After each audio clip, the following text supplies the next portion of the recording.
Isa sa mga inaabangang kaganapan sa mundo ng volleyball, ang PLDT debut ni Kiana D sa darating na 2024 PVL Reinforced Conference. Ngunit tila napakakomplikado pa rin ng kanyang sitwasyon dahil sa kanyang patuloy na pag-recover mula sa isang right knee injury na nakuha niya noong 2023 Invitational Conference habang naglalaro para sa ngayoy wala ng F2 Logistics Cargo Movers. I'm doing good. Well, with my injury, we're going day by day.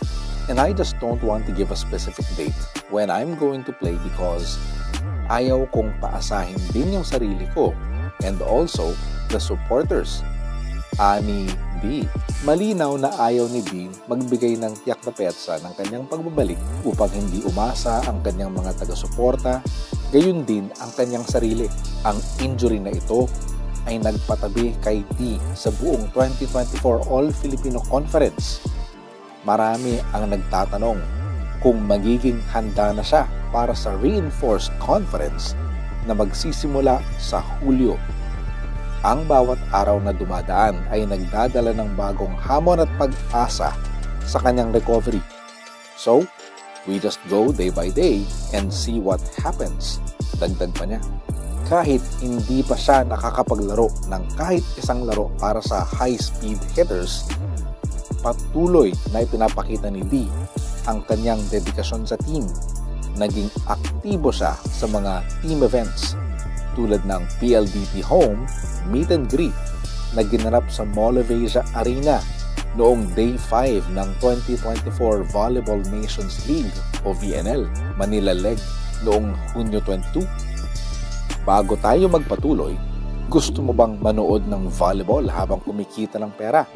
I-download na ang Jackpot Jill app at pwede ring mag-sign up sa link na ipapakita ko on screen.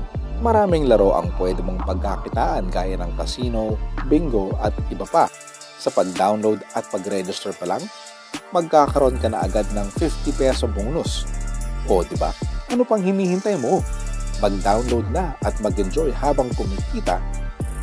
Kahit hindi pa siya nakakapaglaro, ang presensya ni D sa mga team events ay nagpapalakas ng moral ng kanyang mga kakampi. Ang kanyang commitment sa team ay isang patunay na kahit sa panahon ng kanyang injury, handa siyang magbigay ng suporta at inspirasyon. Maraming fans ang umaasa na makikita nila si D sa court sa lalong madaling panahon, dala ang kanyang husay at karanasan. Habang papalapit ang Reinforced Conference, ang tanong sa isipan ng lahat ay, kailan nga ba makakabalik si Kiana D? Ang kanyang potensyal na pagbabalik ay hindi lamang makakapagbigay ng malaking boost sa high-speed hitters, kundi pati na rin magpapasigla sa buong PVL community. Ang bawat araw ay puno ng pag-asa at intriga habang patuloy na inaabangan ng mga fans ang kanyang pagbabalik. Sa kabila ng kanyang injury, nananatiling positibo si Kiana D at patuloy na nagtatrabaho para sa kanyang pagbabalik. Ang kanyang kwento ng pag-recover ay nagiging inspirasyon sa marami at ang kanyang eventual debut para sa PLDT High Speed Hitters ay siguradong magiging isang malaking balita